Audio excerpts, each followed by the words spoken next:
thought often what time here with my friends might look like, and it didn't look like this usually. But I thank you for this. It's your son's name we pray, amen. I feel like I'm going to do this wrong, but hey,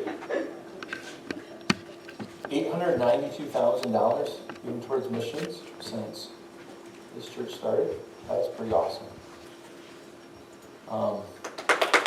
Yeah, right.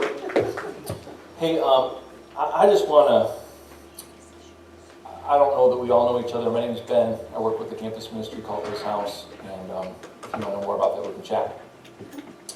But I want to thank you for your support of our ministry. I want to thank you for your support of my family. Back in, I think it was about 95, there was a guy named Andy Deitch who was a part-time youth minister. And he said, Ben, I want you to help this church named Comstock. Well, he asked me to help him. And he said, I'm leaving for the summer, and I want you to like take care of this youth ministry while I'm gone. And if you've ever met Andy, you can say no a lot of times, but then sometimes somehow you find yourself doing the thing that you were absolutely committed that you were not going to do. And so I found myself here doing this youth ministry thing and kept asking myself, why am I here? And that was in 95. And never could have known that many years later we would still be a part of this family. I don't want to make this about me or our family, but I just wrote some thoughts here. We miss you. I'm grateful for this church. We didn't say goodbye because we didn't know we were leaving. That wasn't our intent. And personally, I'm kind of still in denial that we have. God moved our family, and that's been hard to understand and come to grips with, but it's been good. And if you want to know more about that, we can chat. Our family's kind of been through a lot the past 3 years, and if you want to know more, you can ask me. But God's doing a work of healing, and it's pretty cool. Enough about me. Our ministry, His House at Western, and really around the state is flourishing. And I'm so encouraged by what God is doing every day. I get to witness God's greatness, His provision, and life transformation. We currently minister at Western to a minimum of 80 students regularly. There are many more we have contact with, and we're engaged in the lives of hundreds of international students, many from countries that have no access to the gospel. They have no churches they can attend. They have no Bibles. They have no Christian friends. Often it's illegal for them to become a Christian, and yet they're here. And God has a plan for that. It's pretty exciting. And if you know Shannon Haney, you should be asking her every time you see her what God's doing, because it's pretty cool. She'll downplay it, by the way. She'll be like, oh, nothing. That's not true. She's pretty amazing. Thank you for your part in making that possible. Thank you for your encouragement and support of her and our ministry. And there you go. Hey, are you confident? I just want that question to kind of sink in. Are you confident? For the last 3 years, God keeps, actually probably longer, God keeps messing me up over that one word, confidence. Most of my life I've been pretty insecure. I don't like to admit that or believe it, but it's pretty true. Pretty much from the first day I can remember, I thought a lot about what other people thought of me. I want to ask you to tell me if you are similar. But I do want to kind of have like a confidence meter today, if that's okay. Don't worry, it's not about anything you probably care if other people know about. So if you don't mind, when I ask you a question, just kind of put your hands up, and we'll do like 1 through 10, and your fingers will kind of be your vote. Is that cool? Like 1 is 1, and that's low, and 10 is 10, and that's high. Okay, like that's the metric. So we're gonna check your confidence. How confident are you walking across this road between 1 and 10? Sprinkle road. Okay, it's interesting. We're getting there. Okay. How confident are you riding roller coasters at Cedar Point? Yeah, this is fun. Okay, good. Jumping out of an airplane. Picking up and eating a candy bar that's unwrapped that falls on the floor in the fellowship hall. Okay, good. Walking up to a total stranger and saying hi. It's funny, a lot of you are more comfortable with that candy bar. Sharing the gospel with a coworker, neighbor, or classmate. Right? It's interesting, our confidence and kind of how it plays out in a lot of things. Does that make sense? Our confidence is way more important than I ever could have imagined. And I'm starting to understand a lot of my life and things that have kind of played out. But before we get into that, I just want to acknowledge the purpose of this day up front. It's your faith promise. I want to say it's our faith promise because I really do believe I'm still a part of this, but I guess we're not here often, so that's hard to say. Opportunity to look at our finances and present them to God to further His kingdom. And today's the day. And I don't get to do much with that, but I think there's something in your bulletin, and you can do that, and there'll be a time, right? After my spiel. Sounds good. Confidence. Increasingly, my growth and what God desires to teach me and do in my life seems more about unlearning than learning. And increasingly, my growth and what God desires to teach me and do in my life seems more about unlearning than learning. Does that make sense? It seems like I have to unlearn more than I need to learn. It seems in order to move forward, we're required to give something up in order to pick something up. It seems like I got to get rid. I need to let go of something in this hand to actually pick something up. It seems like I'm constantly being challenged to give up a lie for a truth. It's hard to pick up that truth until I let go of that lie. It seems like I got to let go of a bad habit in order to pick up a good one. Halloween happened recently. Halloween is the worst, right? Like there's this big thing of candy sitting on my table right now. And I don't eat candy most, but this time of year I want it all, right? And my daughter and I kind of fight for it. She's winning. Look, it's not that God doesn't desire us to learn and grow. It's just that we may have built on a faulty foundation. Seems kind of like a parable that Jesus taught us, right? Like, it seems like we build on one or two foundations. We either build on the solid rock of Jesus or the shifting sand of self-sufficiency, right? Like, we build on one of those, and it's pretty tough because kind of hard to let go of the one for the other. Like, we're really, it's all about Jesus, and I'm in that camp too. It's all about Jesus until the opportunity presents itself for me to be a control freak. Does that make sense? For us to put up the numbers and where's your confidence? And it's funny, my confidence has often been low in the things that God's been calling me into. And I think I'm finally starting to figure out why. Does that make sense? Good. We are moving from fear to faith. I'm getting to do a little bit of some different things in campus ministry. They're the same things, it's just with a different group. So I get to head up our intern and apprentice program. And so as long as they say yes, I get to work with former students who are considering campus ministry and how to make disciples, right? So it's pretty fun. And it's fun to watch their insecurities be really high in situations. And so one of the things that I know how it's going to go. I can tell a new staff member, hey, I want you to go on campus and I want you to meet people. And like you, they will find every task that they never wanted to do, and it will suddenly become the most important thing in their life. They will do the laundry, they will wash all the dishes that aren't theirs, and they just don't have any time, right? And so there was this one staff member, and it was am I making sense? Do you follow that? Like, just go on campus and meet somebody.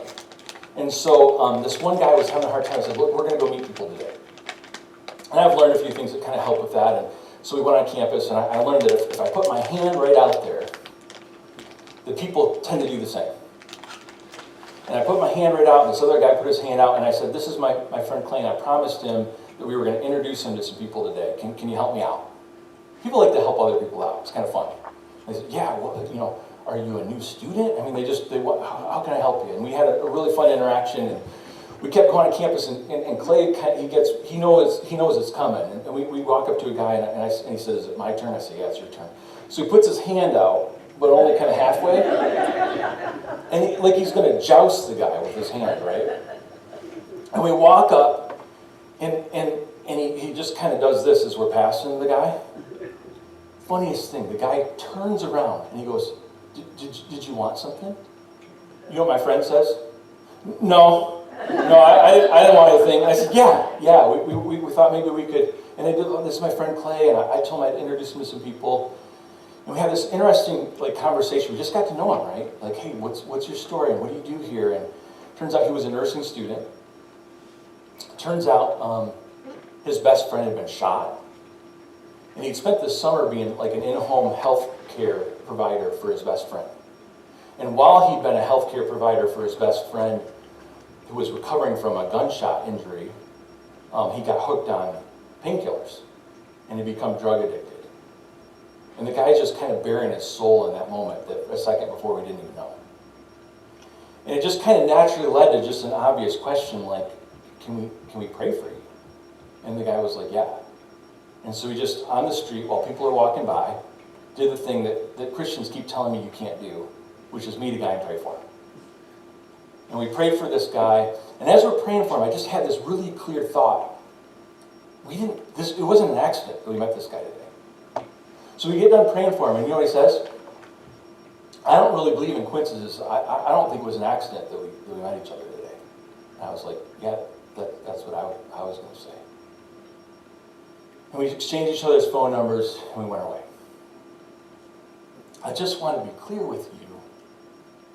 In order for us to pick something up, we often have to let something down, and fears have to be let go in order for faith to be built. 1 John 4:17 through 18, John writes, "This is how love is made complete among us, so that we will have confidence on the day of judgment. In this world, we are like Jesus." He says that there is no fear in love, but perfect love drives out fear, because fear has to do with punishment. The one who fears is not made perfect in love. I would meditate on that. I would memorize that. That verse has nourished me throughout the last at least half of my life, and I guarantee you will the rest. Your God loves you, and He speaks into your life, but there are fears that rage high and loud. And when they do, let's be really clear, it's not God. There is one who desires to punish, and He's pretty good at it. And John, I love what he writes there. He says, when we are perfected in God's love, we have confidence. And we have confidence in the day of judgment, because we're going to arrive before Jesus, and we're going to stand confidently before Him. Not in ourselves, right? Because you don't have confidence in yourself before God. But you have confidence because you know that it's not about that. That your beloved Jesus has paid the price for you and has walked so closely with you. And you have absolutely nothing to fear. But I don't know about you, that's something I'm still working out. That's something I still walk daily and have a lot of moments where I fear. My numbers aren't always high. The reason I go out on campus and I meet other students and I take somebody with me is because I don't want to look bad. And I know if I take somebody with me, I probably need to show up. It's kind of the same reason that my neighbor Wynn and I used to have a commitment to get up at 6 in the morning and go swimming, because I knew if I didn't have to show up for him, I probably wasn't going to show up. Hopefully I'm making sense to you this morning. Our fears have to die and be replaced with faith. I want you to think of a time in your life when you knew, without a doubt, that God was present and working. I wonder if you look back on your life, if there was a time when you recognized God was present undeniably.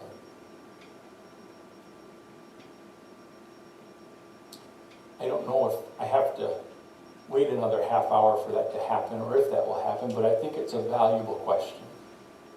I wonder if we remember a time. For my dad, it was a time when he was a kid and he shot an arrow. He tells about the same worn out story that I can't relate to, but he shot an arrow, and it was his only toy that his parents got him, and the arrow was lost in the woods, and his dad kept calling him that they needed to leave because they were like, he was visiting relatives, and he knew that he would leave and he wouldn't have his beloved arrow. And so he prayed, and lo and behold, he found the arrow. And as much as it's hard for me to connect with that because it's not my story, for him, that is a time in his life that he will never forget, that he knew God was present and that he cared about him. And I wonder about in your life, because I know God is present, a time in your life when you knew, without a doubt, that God existed and that he was at work and that he hadn't forgotten you.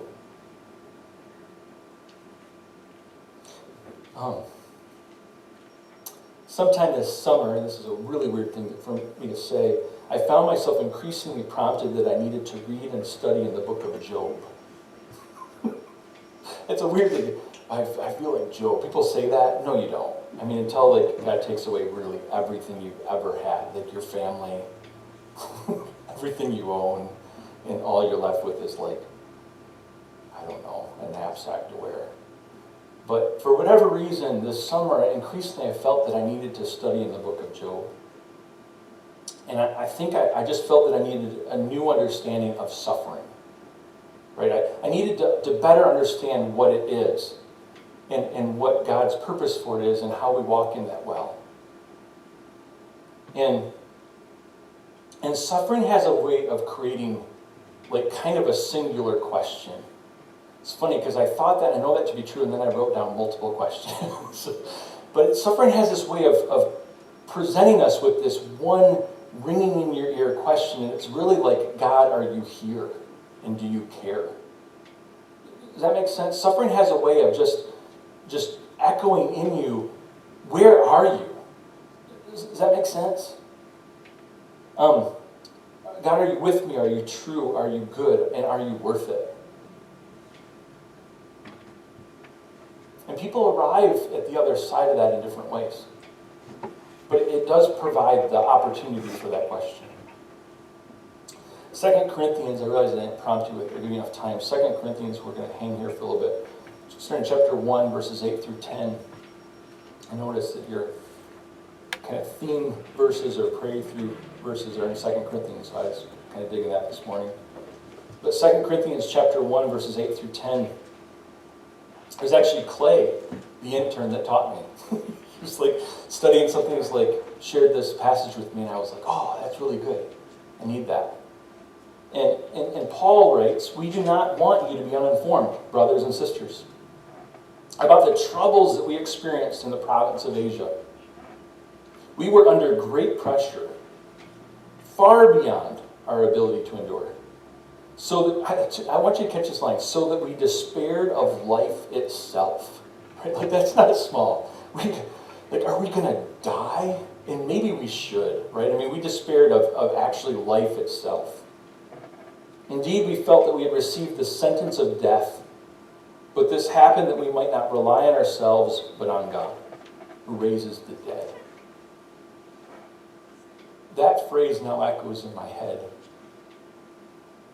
more than the questions during the suffering.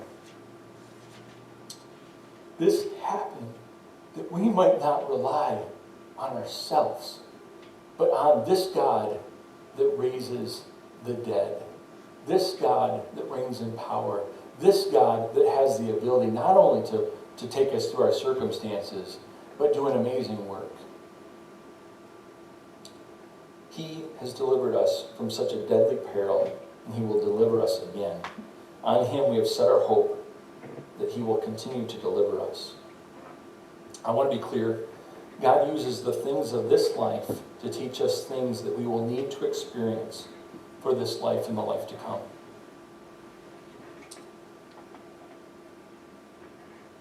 I know that God is faithful. I know that he will be faithful in your life.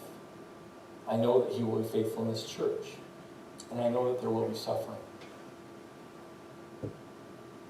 Paul says that in his life, this suffering happened that they might not rely on themselves, but on God. I feel like we're back where we started. See, you and I can build on one of two foundations, right? We can build on the solid rock of Jesus, or we can build on the fractured foundation of self-sufficiency. We can build on one of two foundations, but let's be clear. What you build on kind of gives you what you get.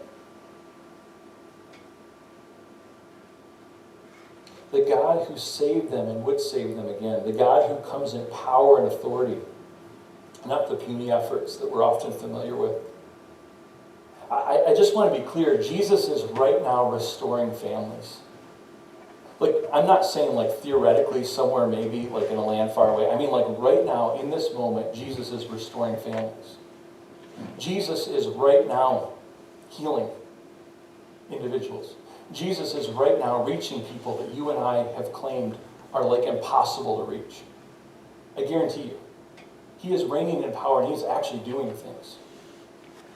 But I want to be clear, and it's just embarrassing. My confidence isn't in any of that. It's actually lower than I'm willing to admit. Am I making sense to you? My confidence is not often high. And I want to be clear on the why in that in a second here. The critical nature of confidence is important in our lives. And I want to distinguish between the confidence that we have in ourselves and Jesus. Can I read one last text for you? It's also in 2 Corinthians. And it's in chapter 3. It starts in verse 4. 2 Corinthians chapter 3, verses 4 through 6. Paul writes, "Such is the confidence that we have through Christ toward God. Not that we are sufficient in ourselves to claim anything as coming from us, but our sufficiency is from God, who has made us sufficient to be ministers of a new covenant, not of the letter, but of the Spirit. For the letter kills, but the Spirit gives life." Can I tell you another story? Because fast forward a year, and I've come to realize that some of the most meaningful lessons in life are really maybe not that complicated, and they can be duplicated. So I learned a lot with Clay, the previous apprentice. So this year, I told earlier in the Sunday school class, I'm not that smart, but I'm also not that stupid. This year, we have new apprentices, and there's two. And there's one, and I don't want to dog on her. I didn't even ask her for permission. I know she'd be okay with it, but she really is a great human being. I like her a lot. She grew up in a family that was committed to not being Christian. And she's really, like, I like her a lot, and I like when she's around. Because Christians are always telling me what non-Christians think, right? Christians are always telling me what is or isn't helpful for non-Christians. And what's funny is my friend says, actually, you're wrong. Because I wasn't a Christian, and I kind of was glad that somebody told me about Jesus. And I kind of found it helpful when people were really clear. And I mean, she's just helpful because she's lived the life. Does that make sense? So I wrongly thought it would be easier for her to, like, get to know others and share Jesus with others. So I found it interesting when basically I would say, hey, I want you to go on campus and meet people. And just like everybody else, she's cleaning the lint out of the dryer. She's doing all the dishes. I mean, I could show you a text. She texted me the other day. She goes, "So, I know what I'm supposed to do today, but I noticed that there are a lot of dishes in the sink." She says, "Do you think I'm being avoidant or just desire to use my gifts?" So I channeled my inner life coach. I said, "What do you think?" She goes, "Avoidant." Yes. I like my job. It's fun.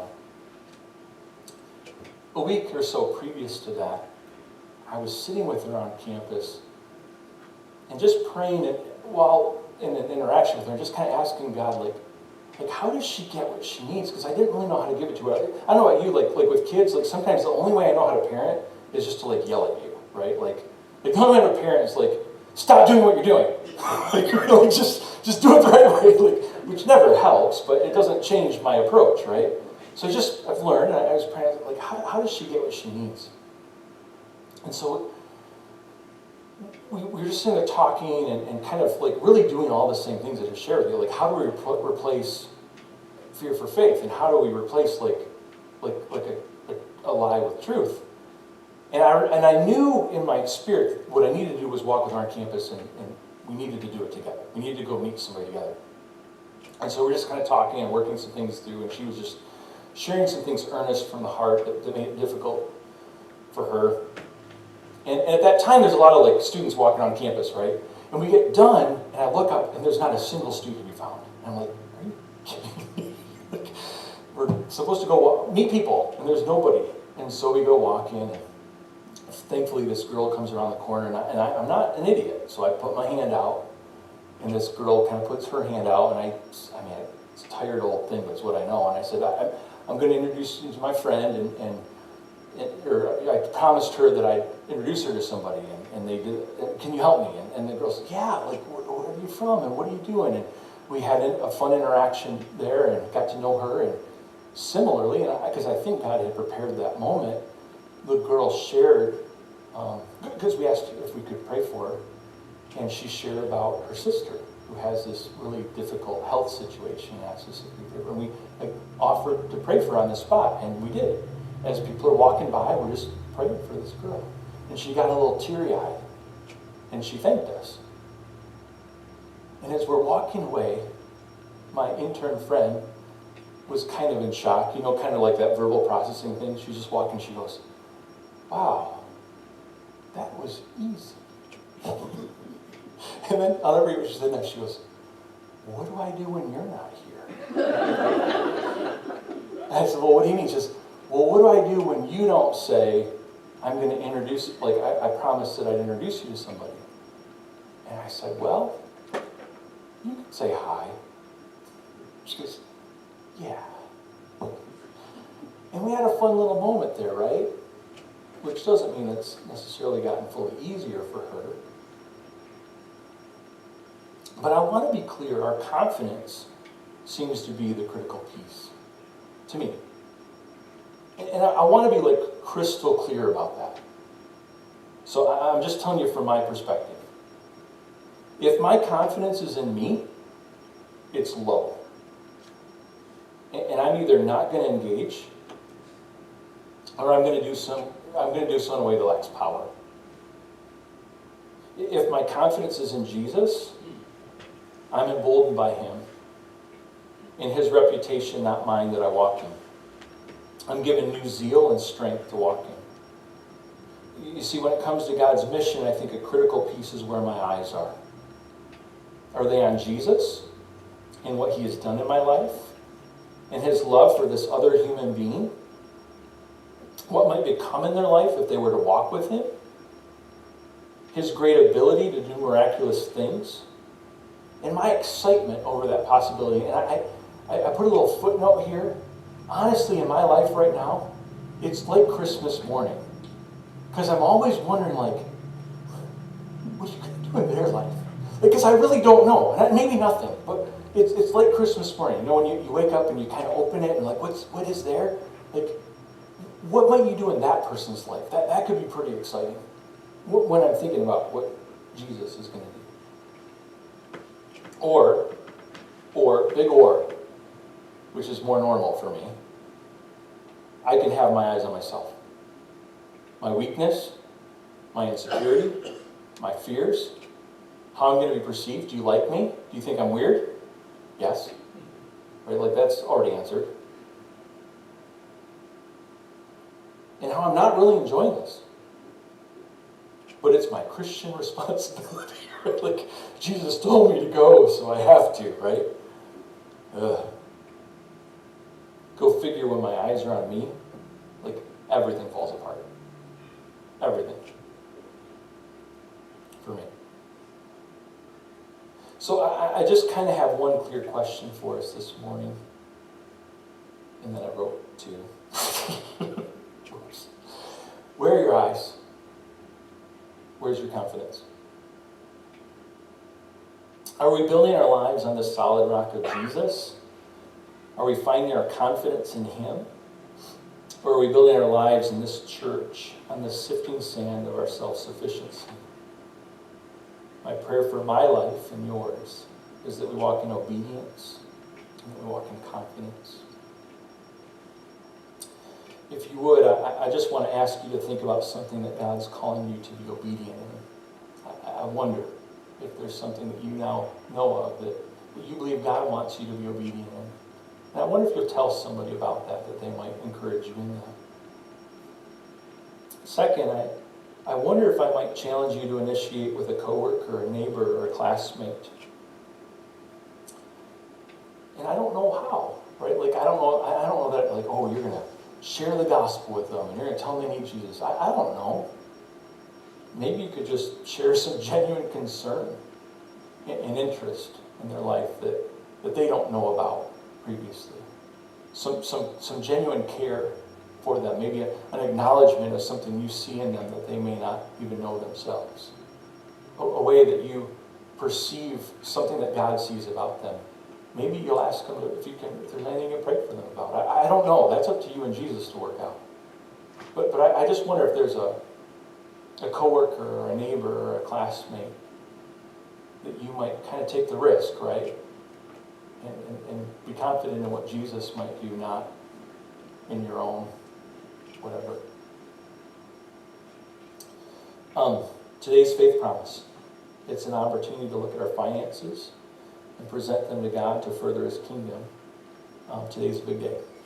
Thanks for letting me be a part of it.